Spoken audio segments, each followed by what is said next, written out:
Hello students, corporate regulation and അഡ്മിനിസ്ട്രേഷനിൽ നമുക്ക് next പഠിക്കാനായിട്ടുള്ളത് page number 185 petition for compulsory winding up ആണ്. ഇപ്പോൾ ഒരു കമ്പനി കമ്പൽസറി വൈൻഡിങ് അപ്പ് നടത്തുന്ന സമയത്ത് അതിൻ്റെ അകത്തെ ഫസ്റ്റ് സ്റ്റെപ്പ് എന്ന് പറയുന്നത്, അല്ലെങ്കിൽ ആ ഒരു പ്രോസസ്സിലെ ഫസ്റ്റ് സ്റ്റേജ് എന്ന് പറയുന്നത് filing a petition for winding up പർപ്പസിന് വേണ്ടിയിട്ട് നമ്മളൊരു പെറ്റീഷൻ ഫയൽ ചെയ്യുന്നതാണ് അവിടുത്തെ ആദ്യത്തെ സ്റ്റേജ് എന്ന് പറയുന്നത്. സെക്ഷൻ 272 അനുസരിച്ച് only the following person can file a petition to the tribunal for compulsory winding up of a company. ഒരു കമ്പനി കമ്പൽസറി വൈൻഡിങ് അപ്പ് നടത്തണമെന്ന് ആവശ്യപ്പെട്ടുകൊണ്ട് പെറ്റീഷൻ ഫയൽ ചെയ്യാനായിട്ട് അധികാരമുള്ള അല്ലെങ്കിൽ അതിന് സാധിക്കുന്ന വ്യക്തികൾ താഴെ പറയുന്നവരാണ്. ഫസ്റ്റ് വൺ, കമ്പനിക്ക് തന്നെ പെറ്റീഷൻ ഫയൽ ചെയ്യാം. The company can file a petition when there is a special resolution passed by the shareholders. അപ്പം അങ്ങനെ കമ്പനിയായിട്ട് പെറ്റീഷൻ സമർപ്പിക്കണമെന്നുണ്ടെങ്കിൽ ഷെയർ ഹോൾഡേഴ്സ് അവരുടെ മീറ്റിങ്ങിൽ ഒരു സ്പെഷ്യൽ റെസൊല്യൂഷൻ പാസ്സാക്കണം, എങ്കിൽ മാത്രമേ സാധിക്കുകയുള്ളൂ. രണ്ടാമത്തത്, ഇനി creditor or creditors of the കമ്പനിയുടെ ഏതെങ്കിലും ഒരു ക്രെഡിറ്ററിനോ അല്ലെങ്കിൽ ഒന്നിലധികം ക്രെഡിറ്റേഴ്സിനോ വൈൻഡിങ് അപ്പിന് വേണ്ടിയിട്ട് പെറ്റീഷൻ സമർപ്പിക്കാനായിട്ട് സാധിക്കും. മൂന്നാമത്തത്, any contingent or prospective creditor of the company. Contingent എന്ന് പറഞ്ഞാൽ കണ്ടിൻജൻ്റ് ലയബിലിറ്റി എന്ന് നിങ്ങൾ കേട്ടിട്ടില്ലേ? എന്തെങ്കിലും ഒരു കണ്ടിൻജൻസി ഉണ്ടാകുന്ന സമയത്ത് മാത്രം ഉണ്ടാവുന്ന ലയബിലിറ്റികളാണ് കണ്ടിൻജൻ്റ് ലയബിലിറ്റീസ് എന്ന് വിളിക്കുന്നത്. അതായത് അത് ഇപ്പോഴും ഒരു ലയബിലിറ്റി അല്ല. എന്തെങ്കിലും ഒരു സംഭവം ആകസ്മികമായിട്ടുള്ള എന്തെങ്കിലും ഒരു കാര്യം സംഭവിച്ചാൽ മാത്രം അതൊരു ബാധ്യതയായിട്ട് വരുന്നത്. ഇപ്പോൾ ഒരു എക്സാമ്പിളായിട്ട് പറയുകയാണെന്നുണ്ടെങ്കിൽ, നമ്മൾ ഇൻഷുറൻസ് എടുക്കത്തില്ലേ? അപ്പോൾ നമ്മളിപ്പോൾ ഈ വാഹന ഇൻഷുറൻസ് ഒക്കെ എടുത്തു കഴിഞ്ഞിട്ടുണ്ടെങ്കിൽ 1 ഇയർ കാലാവധിയാണ് അതിനുള്ളത്.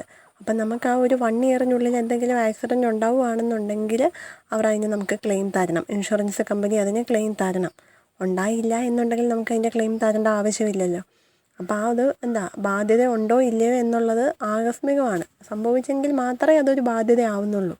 അപ്പം കമ്പനിക്ക് അത് തരേണ്ടതാണ്. പക്ഷേ എപ്പോഴേ ഉള്ളൂ, അങ്ങനെ ഒരു ആക്സിഡൻറ്റ് ഉണ്ടായെങ്കിൽ മാത്രം അവരത് തന്നാൽ മതി. അപ്പം അങ്ങനെ എന്തെങ്കിലും ഒരു കാര്യം സംഭവിച്ചാൽ മാത്രം ഉണ്ടാവുന്ന ബാധ്യതകളാണ് കണ്ടിൻജൻ്റ് ലയബിലിറ്റീസ് എന്ന് വിളിക്കുന്നത്. അപ്പോൾ ഇവിടെ കണ്ടിൻജൻ്റ് ഓർ പ്രോസ്പെക്റ്റീവ് ക്രെഡിറ്റർ എന്ന് പറഞ്ഞിട്ടുണ്ട്. പ്രോസ്പെക്റ്റീവ് എന്ന് പറഞ്ഞാൽ ഭാവിയിലെ വരാൻ പോകുന്ന എന്നൊക്കെയുള്ള മീനിങ്. അതായത് ഇപ്പം നമ്മുടെ ക്രെഡിറ്റർ അല്ല, പക്ഷേ ഭാവിയിൽ നമ്മുടെ ക്രെഡിറ്റർ ആവാനായിട്ടുള്ള വ്യക്തി, അല്ലെങ്കിൽ എന്തെങ്കിലും ഒരു കാര്യം സംഭവിച്ചു കഴിഞ്ഞാൽ നമ്മുടെ ക്രെഡിറ്ററായിട്ട് മാറുന്ന വ്യക്തി, അങ്ങനെയുള്ള ആൾക്കാരാണ് contingent or prospective creditors of the company എന്ന് വിളിക്കുന്നത്. അപ്പോൾ അങ്ങനെയുള്ള ആൾക്കാർക്ക് കമ്പൽസറി വൈൻഡിങ് അപ്പിന് വേണ്ടിയിട്ട് പെറ്റീഷൻ സമർപ്പിക്കാനായിട്ട് സാധിക്കും. അടുത്ത 4th വണ്ണാണ് എനി കോൺട്രിബ്യൂട്ടറി എന്താണെന്നുള്ളത് നിങ്ങൾ നേരത്തെ പഠിച്ചിട്ടുള്ളതാണ്. ഒരു കമ്പനി വൈൻഡപ്പ് ചെയ്യുന്ന സമയത്ത് അതിൻ്റെ അസറ്റിലേക്ക് കോൺട്രിബ്യൂട്ട് ചെയ്യേണ്ടതായിട്ടുള്ള എല്ലാ വ്യക്തികളെയും നമ്മൾ പറയുന്ന പേരാണ് കോൺട്രിബ്യൂട്ടറി എന്ന് പറയുന്നത്. നേരത്തെ ഒന്ന് പഠിച്ചിട്ടുള്ളതാണ്.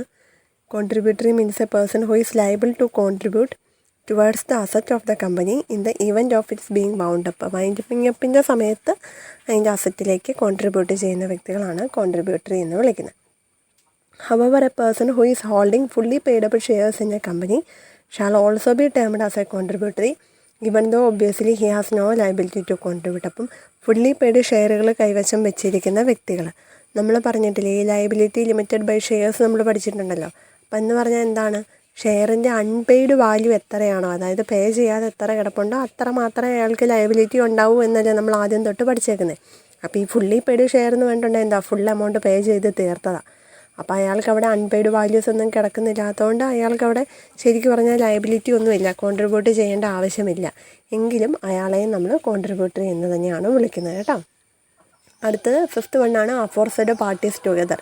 ഈ മോളിൽ പറഞ്ഞ വ്യക്തികൾ എല്ലാവരും കൂടെ കൂടി ചേർന്ന്, അതായത് കോൺട്രിബ്യൂട്ടറി, പ്രോസ്പെക്റ്റീവ് ക്രെഡിറ്റേഴ്സ്, കമ്പനി എല്ലാവരും കൂടി ചേർന്നുകൊണ്ട് വേണമെന്നുണ്ടെങ്കിൽ പെറ്റീഷൻ സമർപ്പിക്കാം. 6ാമത്തത്, the registrar of companies with the previous sanction of the central government can file petition to the following situation. രജിസ്ട്രാറിന് സെൻട്രൽ ഗവൺമെൻറ്റിൻ്റെ പ്രീവിയസ് സാങ്ഷൻ അല്ലെങ്കിൽ പെർമിഷൻ മേടിച്ചുകൊണ്ട് വൈൻഡിങ് അപ്പിന് വേണ്ടിയിട്ട് പെറ്റീഷൻ സമർപ്പിക്കാനായിട്ട് സാധിക്കും. അതും കുറച്ച് സാഹചര്യങ്ങൾ പറഞ്ഞിട്ടുണ്ട്. ദ ഫോളോയിങ് സിറ്റുവേഷൻസ് എന്ന് വേണ്ടിട്ടുണ്ട്. താഴെ പറയുന്ന സാഹചര്യങ്ങളിൽ മാത്രമാണ് സാധിക്കുന്നത്. സാഹചര്യങ്ങളാണ് first one, if the company is unable to pay its ഡെപ്റ്റ്. ഒരു കമ്പനിക്ക് അതിൻ്റെ ഡെപ്റ്റ്, അതായത് കടം പേ ചെയ്യാനായിട്ടുള്ള കഴിവ് നഷ്ടപ്പെടുക, അല്ലെങ്കിൽ അണേബിൾ ടു പേ ചെയ്യാൻ സാധിക്കാതെ വരിക. രണ്ടാമത്തത്, if the company has acted against, company എതിരായിട്ട് പ്രവർത്തിക്കുക. ആർക്കെതിരായിട്ടാണെന്നും അവിടെ പറഞ്ഞിട്ടുണ്ട്. The interest of the sovereignty and integrity of the India എന്ന് പറയുന്ന മഹാരാജ്യത്തിൻ്റെ പരമാധികാരത്തിനെതിരായിട്ട് പ്രവർത്തിക്കുക. രണ്ടാമത്തത് the security of the state, നമ്മുടെ രാജ്യത്തിൻ്റെ സുരക്ഷയ്ക്കെതിരായിട്ട് പ്രവർത്തിക്കുക. ഇവിടെ സ്റ്റേറ്റ് എന്ന് ഉദ്ദേശിക്കുന്നത് നമ്മുടെ കൺട്രീനെ തന്നെ കേട്ടോ. കൺട്രി എന്നൊരു വേർഡ് നമ്മൾ യൂസ് ചെയ്യാറില്ല. ശരിക്കും പറഞ്ഞാൽ സ്റ്റേറ്റ് എന്ന് ഉദ്ദേശിക്കുന്നത് ഇന്ത്യ എന്ന് പറയുന്ന മഹാരാജ്യത്തെ തന്നെയാണ്. പിന്നെ അടുത്തത് friendly relation with foreign state, മറ്റുള്ള രാജ്യങ്ങളുമായിട്ടുള്ള നമ്മുടെ സൗഹൃദ ബന്ധത്തിനെ ബാധിക്കുന്ന തരത്തിലുള്ള കാര്യങ്ങൾ കമ്പനി ചെയ്തു കഴിഞ്ഞാൽ. Fourth one public order, decency and morality. നമ്മൾ നേരത്തെ ഒന്ന് കണ്ടുപോയ പോയിൻ്റാണ്. പൊതു ധാർമ്മികത അല്ലെങ്കിൽ പൊതു നയങ്ങൾക്കെതിരായിട്ട് അല്ലെങ്കിൽ പൊതു മാന്യതയ്ക്കെതിരായിട്ടൊക്കെ പ്രവർത്തിക്കുന്ന സമയത്ത്. അടുത്തത് if the tribunal is of the opinion that the affairs of the company have been conducted in a fraudulent manner, കമ്പനിയുടെ പ്രവൃത്തികൾ വഞ്ചനാപരമായ രീതിയിലാണ് മുന്നോട്ട് പോകുന്നത് എന്നുള്ളൊരു ഒപ്പീനിയൻ നമ്മുടെ ട്രിബ്യൂണലിലുണ്ടെങ്കിൽ ആ സമയത്ത് വൈൻഡിങ് അപ്പിന് വേണ്ടി ശ്രമിക്കാം. അടുത്തത് if the company has made a default in filing with the registrar its financial statement or annual returns for immediately preceding 5 consecutive financial years, തുടർച്ചയായ 5 വർഷങ്ങളിൽ കമ്പനിയുടെ ഫിനാൻഷ്യൽ സ്റ്റേറ്റ്മെൻറ്റുകൾ രജിസ്ട്രാറിൻ്റെ അടുത്ത് ഫയൽ ചെയ്യുന്നതിൽ കമ്പനി പരാജയപ്പെട്ട് കഴിഞ്ഞാൽ ഈ പറയുന്ന സാഹചര്യങ്ങളിലൊക്കെയാണ് കമ്പനിയുടെ രജിസ്ട്രാർ സെൻട്രൽ ഗവൺമെൻറ്റിൻ്റെ പെർമിഷനോടുകൂടി വൈൻഡിങ് അപ്പിന് വേണ്ടി പെറ്റീഷൻ സമർപ്പിക്കുന്നത്. അടുത്ത 7th one, any person authorised by the central government, central government authorise ചെയ്യുന്ന വ്യക്തികൾക്ക് പെറ്റീഷൻ സമർപ്പിക്കാനായിട്ട് സാധിക്കും. അടുത്തത് the central government or state government if the company has acted against, central ഗവൺമെൻറ്റോ സ്റ്റേറ്റ് ഗവൺമെൻറ്റോ കമ്പനി എതിരായിട്ട് പ്രവർത്തിക്കുകയാണെന്നുണ്ടെങ്കിൽ ആർക്കെതിരാണെന്നും കൂടെ പറഞ്ഞിട്ടുണ്ട്. ഇത് sovereignty and integrity of India, the security of the state, friendly relation with foreign state, public order, decency or morality, മൂളി പറഞ്ഞ അതേ പോയിന്റുകൾ തന്നെയാണ്. അപ്പോൾ ഈ പറഞ്ഞ കാര്യങ്ങൾക്കെതിരായിട്ട് കമ്പനി പ്രവർത്തിച്ച് കഴിഞ്ഞിട്ടുണ്ടെങ്കിൽ സെൻട്രൽ ഗവൺമെൻറ്റിനോ സ്റ്റേറ്റ് ഗവൺമെൻറ്റിനോ രജിസ്ട്രാറിനോ വേണമെന്നുണ്ടെങ്കിലും പെറ്റീഷൻ സമർപ്പിക്കാനായിട്ട് സാധിക്കും എന്നുള്ളത് ഇതിൻ്റെ അകത്തുനിന്ന് കിട്ടും. then അടുത്താണ് powers of the tribunal on hearing petition, petition കേൾക്കുന്ന സമയത്ത് ട്രിബ്യൂണലിനുള്ള അധികാരങ്ങൾ എന്തൊക്കെയാണ് അല്ലെങ്കിൽ പവേഴ്സ് എന്തൊക്കെയാണെന്നുള്ളത്. According to section 273 of the Companies Act 2030 on hearing the winding up petition, the tribunal may exercise any one of the following powers. Petition കേൾക്കുന്ന സമയത്ത് ട്രിബ്യൂണലിന് താഴെ പറയുന്ന ഏതെങ്കിലും അധികാരങ്ങൾ വിനിയോഗിക്കാനായിട്ട് സാധിക്കുന്നതാണ്. First one, dismiss it with or without cost, ആ ഒരു പെറ്റീഷനെ ഡിസ്മിസ് ചെയ്യാം. രണ്ടാമത്തത്, make any interim order as it think fit, ട്രിബ്യൂണലിന് യോഗ്യം എന്ന് തോന്നുകയാണെന്നുണ്ടെങ്കിൽ ഇൻ്ററിങ് ഓർഡർ പുറപ്പെടുവിക്കുക. ഇൻ്ററിങ് ഓർഡർ എന്ന് വേണ്ടിയിട്ടുണ്ടെങ്കിൽ മെയിൻ ഓർഡർ വരുന്നതിന് മുൻപായിട്ട്, അതായത് ശരിക്കുള്ള വിധി വരുന്നതിന് മുൻപായിട്ട് താൽക്കാലികമായിട്ട് കൊടുക്കുന്ന ഇടക്കാല വിധി എന്നൊക്കെ നമ്മൾ കേട്ടിട്ടില്ല, അങ്ങനെയുള്ള കാര്യങ്ങളാണ് ഇൻ്ററിം ഓർഡർ എന്ന് വിളിക്കുന്നത്. അടുത്തത്, appoint A provisional liquidator of the company, കമ്പനിക്ക് വേണ്ടി ഒരു പ്രൊവിഷണൽ ലിക്വിഡേറ്റർ, പ്രൊവിഷണൽ എന്ന് പറഞ്ഞാലും താൽക്കാലികമായിട്ടുള്ളതാണ്, താൽക്കാലികമായിട്ടൊരു ലിക്വിഡേറ്ററെ അപ്പോയിൻറ്റ് ചെയ്യാം. അടുത്തത്, make an order for winding up of the company with or without cost, company wind up ചെയ്യാൻ പറഞ്ഞിട്ട് ഓർഡർ പുറപ്പെടുവിക്കുക. അടുത്തത്, make any other order as it think fit, ട്രിബ്യൂണലിന് യോഗ്യം അല്ലെങ്കിൽ നല്ലത് എന്ന് തോന്നുന്ന രീതിയിലുള്ള മറ്റെന്തെങ്കിലും ഓർഡറുകൾ പുറപ്പെടുവിക്കുക. അപ്പോൾ ഇതൊക്കെയാണ് ഒരു പെറ്റീഷൻ ഹിയർ ചെയ്യുന്ന സമയത്ത് അല്ലെങ്കിൽ വാദം കേൾക്കുന്ന സമയത്ത് ട്രിബ്യൂണലിൻ്റെ അധികാരങ്ങളെന്ന് പറയുന്നത്. അടുത്ത ടോപ്പിക്കാണ് ലിക്വിഡേറ്റർ. ലിക്വിഡേറ്റർ എന്ന് പറഞ്ഞാൽ നമ്മൾ നേരത്തെ കണ്ടാണല്ലോ, ഒരു കമ്പനി വൈൻഡപ്പ് ചെയ്യാൻ വേണ്ടി കോർട്ട് അപ്പോയിൻറ്റ് ചെയ്യുന്ന വ്യക്തിയാണ് ലിക്വിഡേറ്റർ എന്ന് പറയുന്നത്. A liquidator is a person officially appointed to liquidate a company or firm, ഒരു കമ്പനി അല്ലെങ്കിൽ ഒരു ഫേമിനെ ലിക്വിഡേറ്റ് ചെയ്യാൻ വേണ്ടി അപ്പോയിൻറ്റ് ചെയ്യുന്ന ഓഫീസറാണ് ലിക്വിഡേറ്റർ എന്ന് പറയുന്നത്. His duty is to ascertain and settle the liabilities of a company or a firm, ഒരു കമ്പനിയുടെ അല്ലെങ്കിൽ ഫേമിൻ്റെ ബാധ്യതകൾ അസർട്ടൈൻ ചെയ്യുക, അത് സെറ്റിൽ ചെയ്യുക എന്നുള്ളതാണ് ലിക്വിഡേറ്ററുടെ ഡ്യൂട്ടി എന്ന് പറയുന്നത്. If there are any surplus asset they are distributed to the contributories, എന്നിട്ട് അവിടെ എന്തെങ്കിലും അസറ്റ് അല്ലെങ്കിൽ ആസ്തി മിച്ചം ഉണ്ടെങ്കിൽ, സർപ്ലസ് ആയിട്ടുണ്ടെങ്കിൽ അത് കോൺട്രിബ്യൂട്ടറീസിന് ഡിസ്ട്രിബ്യൂട്ട് ചെയ്ത് കൊടുക്കുക അല്ലെങ്കിൽ അവർക്ക് വീതിച്ച് കൊടുക്കുകയാണ് ചെയ്യുന്നത്. അടുത്താണ് പ്രൊവിഷണൽ ലിക്വിഡേറ്റർ, സെക്ഷൻ 275.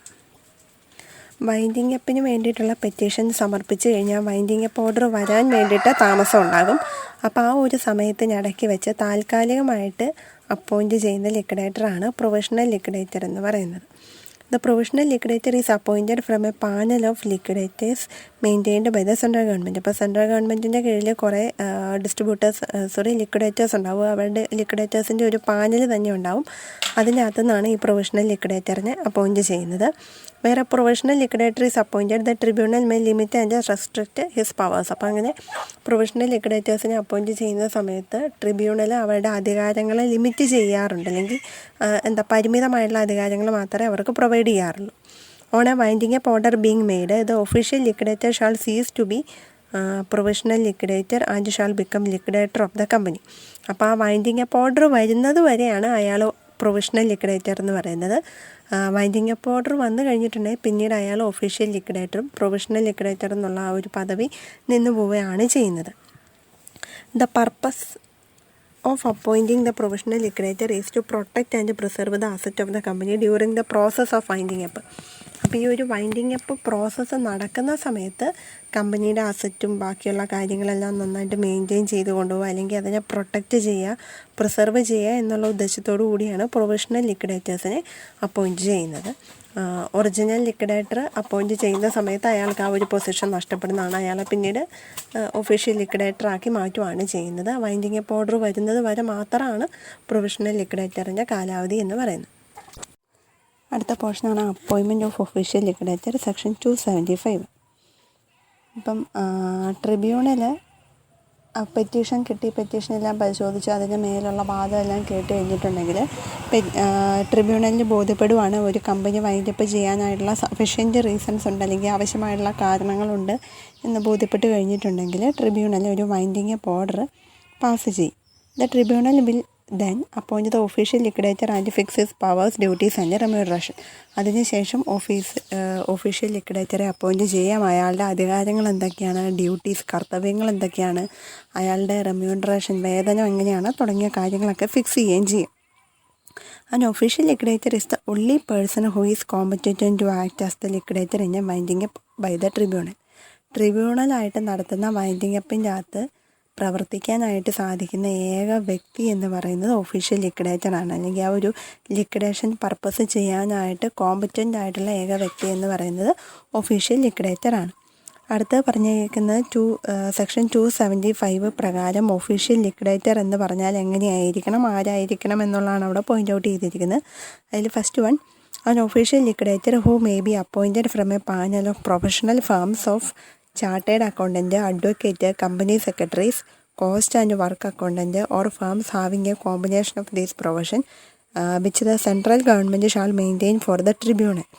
അപ്പോൾ ഈ ട്രിബ്യൂണലിന് വേണ്ടിയിട്ട് സെൻട്രൽ ഗവൺമെൻറ് മെയിൻറ്റെയിൻ ചെയ്യുന്ന ഫേംസ് എന്ന് പറഞ്ഞിട്ടുണ്ടെങ്കിൽ പ്രൊഫഷണൽ ആയിട്ടുള്ള ആൾക്കാരുടെ പാനലുള്ള ഫേംസിനെയാണ് വിളിച്ചേക്കുന്നത്. അതായത് chartered accountant, advocate, company secretary, അങ്ങനെ ലിക്വിഡേറ്റേഴ്സ് ആക്കാൻ വേണ്ടി മാത്രം സെൻട്രൽ ഗവൺമെൻറ് മെയിൻറ്റെയിൻ ചെയ്യുന്ന കുറച്ച് ആൾക്കാരാണ്. അപ്പോൾ അങ്ങനെയുള്ള ഇതിൻ്റെ ഫേമിൽ നിന്ന് വേണം ഒഫീഷ്യൽ ലിക്വിഡേറ്ററിനെ അപ്പോയിൻറ്റ് ചെയ്യാനായിട്ട്. അടുത്തത്, may be a body corporator consisting of such professionals as may be approved by the central government. ഈ ലിക്വിഡേറ്റർ എന്ന് പറയുന്നത് എപ്പോഴും ഒരു വ്യക്തി മാത്രമായിരിക്കണമെന്ന് നിർബന്ധമൊന്നുമില്ല. വേണമെന്നുണ്ടെങ്കിൽ ഒരു ബോഡി കോർപ്പറേറ്റും ആകാം, അതായത് ഒരു കോർപ്പറേറ്റ് ഒരു സ്ഥാപനവും ആകാം. ആ സ്ഥാപനത്തിൽ ഈ മുകളിൽ പറഞ്ഞ വ്യക്തികളുള്ള അല്ലെങ്കിൽ മുകളിൽ പറഞ്ഞ പ്രൊഫഷണൽസ് ഇൻക്ലൂഡ് ചെയ്യണം എന്നുള്ളതാണ് പറഞ്ഞേക്കുന്നത്. പക്ഷേ സെൻട്രൽ ഗവൺമെൻറ്റിൻ്റെ പെർമിഷനോട് കൂടി അല്ലെങ്കിൽ സെൻട്രൽ ഗവൺമെൻറ് പറഞ്ഞിരിക്കുന്ന ബോഡി കോർപ്പറേറ്റിനെ മാത്രമേ അപ്പോയിൻറ്റ് ചെയ്യാനായിട്ട് സാധിക്കുകയുള്ളൂ. അടുത്തത്, may be all time or part time officer appointed by the central government. Liquidator എന്ന് പറയുന്നത് സെൻട്രൽ ഗവൺമെൻറ് അപ്പോയിൻറ്റ് ചെയ്യുന്ന ഓൾ ടൈം അല്ലെങ്കിൽ പാർട്ട് ടൈം. ഓൾ ടൈം എന്ന് പറഞ്ഞിട്ടുണ്ടെങ്കിൽ മൊത്തം സമയം, അല്ലെങ്കിൽ പാർട്ട് ടൈം ഭാഗികമായിട്ട് അല്ലെങ്കിൽ കുറച്ച് നേരത്തേക്ക് മാത്രം വർക്ക് ചെയ്യുന്ന ഓഫീസർമാരാവാം. When the tribunal passes the winding up order in respect of a company, the official liquidator becomes the liquidator of the company. അപ്പോൾ tribunal winding up order pass ചെയ്ത് കഴിഞ്ഞിട്ടുണ്ടെങ്കിൽ ഒഫീഷ്യൽ ലിക്വിഡേറ്റർ പിന്നീട് കമ്പനിയുടെ ലിക്വിഡേറ്ററായിട്ട് മാറും. The winding up order is communicated to the liquidator and also to the registrar of the companies. ഈ winding up order ലിക്വിഡേറ്ററിനും notice കൊടുത്ത് അയാളെ അറിയിക്കും, അതുകൂടാതെ രജിസ്ട്രാർ ഓഫ് കമ്പനീസിനെ അറിയിക്കും. The petitioner shall file a certified copy of the tribunal's order with the registrar within 30 days of the order. അപ്പോൾ ഈ order വന്ന 30 ദിവസത്തിനുള്ളിൽ ഈ പെറ്റീഷൻ സമർപ്പിച്ച വ്യക്തി ഈ ഓർഡറിൻ്റെ ഒരു കോപ്പി എടുത്ത് രജിസ്ട്രാറിൻ്റെ അടുത്ത് സബ്മിറ്റ് ചെയ്യണം. Within 21 days of the date of the winding up order or the appointment of the official liquidator as liquidator, the company shall submit a statement of affairs to the liquidator. Binding up order വന്ന് 21 ദിവസത്തിനുള്ളിലോ അല്ലെങ്കിൽ official ലിക്വിഡേറ്ററിനെ appoint ചെയ്ത് 21 ദിവസത്തിനുള്ളിലോ company അതിൻ്റെ എല്ലാ അഫയേഴ്സും അതിൻ്റെ എല്ലാ ഇടപാടുകളും കാണിച്ചുകൊണ്ടുള്ള ഒരു statement submit ചെയ്യേണ്ടതായിട്ടുണ്ട്. ലിക്വിഡേറ്ററിനാണ് സബ്മിറ്റ് ചെയ്ത് കൊടുക്കേണ്ടത്. The official liquidator shall then submit to the tribunal a preliminary report of the assets and liabilities of the company. അതിനുശേഷം ഒഫീഷ്യൽ ലിക്വിഡേറ്റർ കമ്പനിയുടെ ആസ്തികളെയും ബാധ്യതകളെയും സംബന്ധിച്ച ഒരു പ്രിലിമിനറി റിപ്പോർട്ട്, ഒരു പ്രാഥമിക റിപ്പോർട്ട് ട്രിബ്യൂണലിന് സമർപ്പിക്കും. ഇത്തരം കാര്യങ്ങളാണ് ഒഫീഷ്യൽ ലിക്വിഡേറ്ററിൻ്റെ അപ്പോയിൻമെൻറ്റിനെ സംബന്ധിച്ച് പറഞ്ഞിരിക്കുന്നത്. ഇത്രയൊന്നും നിങ്ങൾ നന്നായിട്ട് വായിച്ച് നോക്കിയാൽ എന്തെങ്കിലും ഡൗട്ട് ഉണ്ടെങ്കിൽ ചോദിക്കാം. Thank you.